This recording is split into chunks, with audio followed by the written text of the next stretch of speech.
Jusant was just added to PS Plus for this month, and I thought, why not take on the climb for the Platinum and see if I think this is one you should all go for as well. I decided to give it a go as I'd recently watched a friend play the Kane demo, and I'm also keeping an eye on that one that's releasing in November. And after watching it, I looked for other games just like it, and then this was announced as being added to PS Plus, which was perfect timing. Now, I'm going to try my best not to spoil it too much for you, as if you decide to go for the Platinum after watching this video, I wouldn't be able to get the best experience. But I'll still break down the Platinum journey and what is involved in getting it.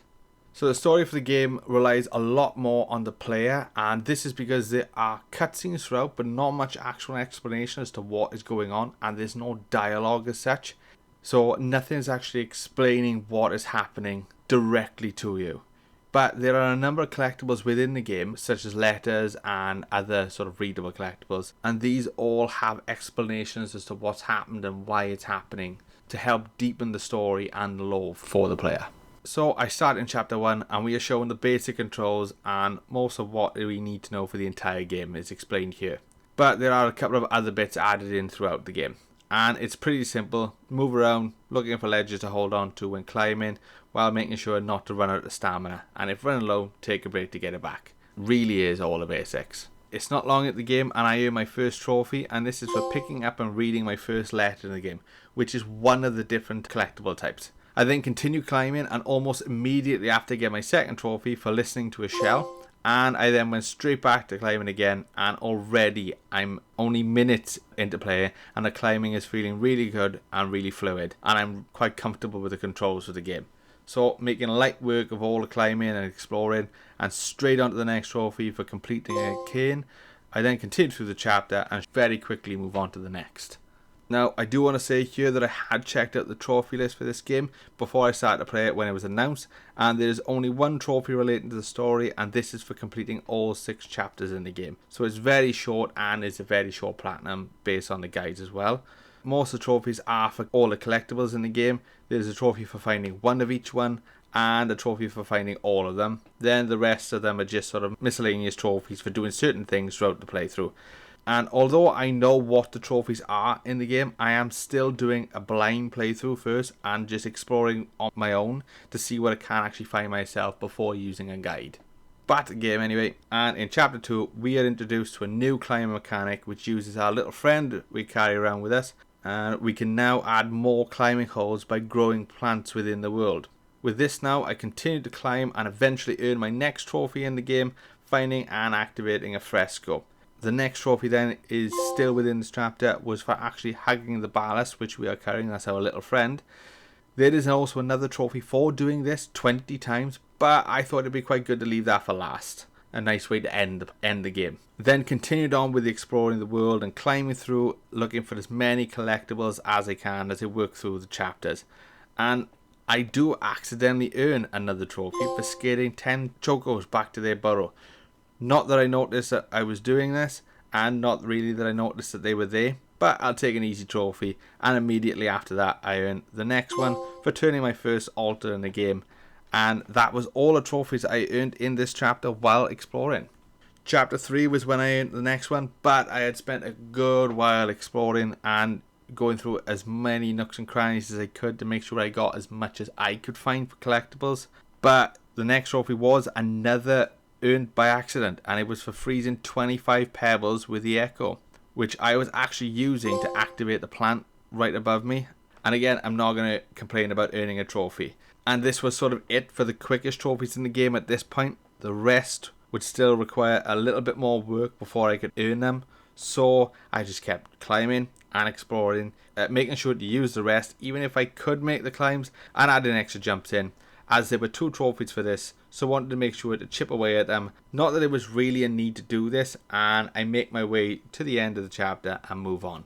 Here we are introduced to another mechanic using the Ballast Echo, but this uses fireflies or little glowing bugs to help our character reach higher jumps.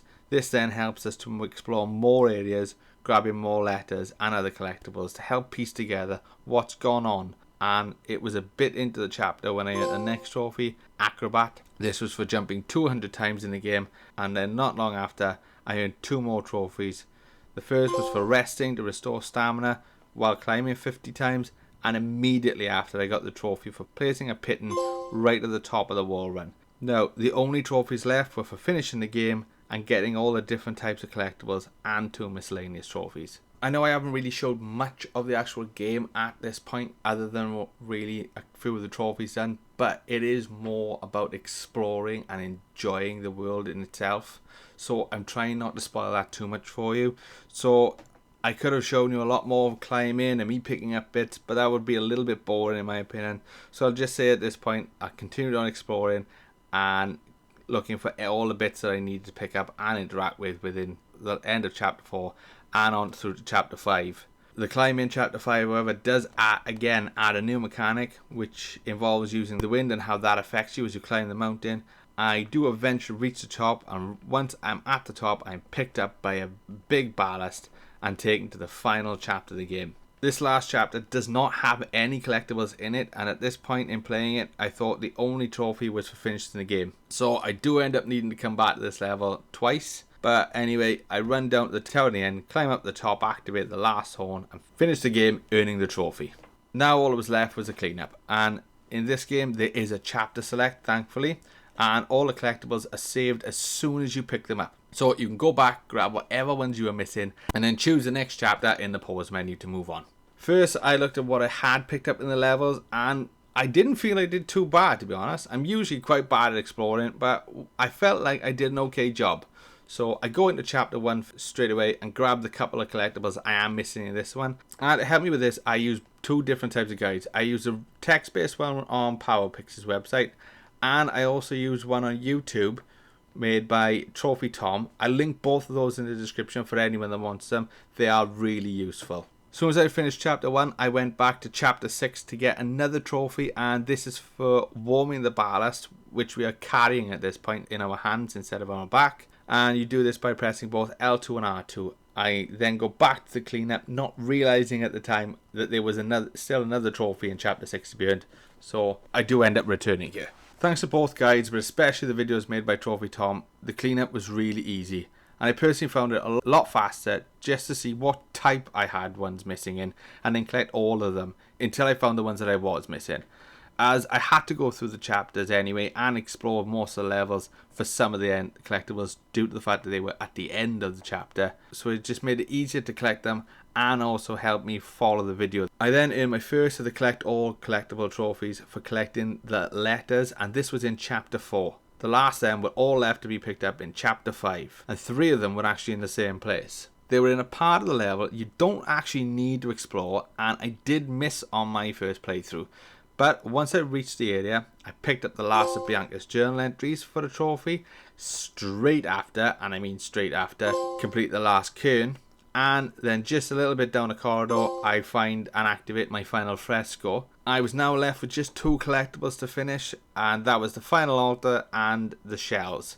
These were also both together in the same place, underneath a checkpoint hold, where we would naturally just go straight up as I did the first time, but you need to lower the character down and enter a small cave, where I then find the last altar and straight away next to it the final shell.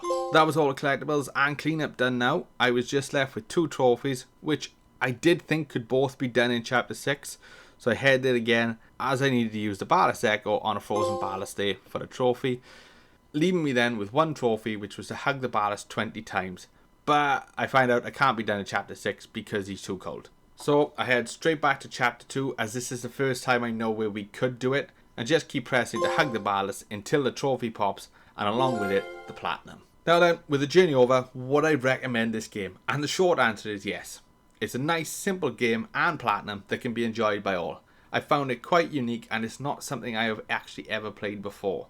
So if you're looking for something to chill and play one day, or you just want a nice, quick and easy platinum, give this a go. It's definitely worth your time. And I also want to say the fact that this has got chapter select, please go through this blind first, enjoy the climb and exploring the world before using a guide. That's it for me though, and I hope you've enjoyed the video. Let me know if this has helped you to decide on if you should platinum the game in the comments, and always a like and subscribe if you enjoy the video would be really appreciated, as it does help the channel grow. Catch you all next time.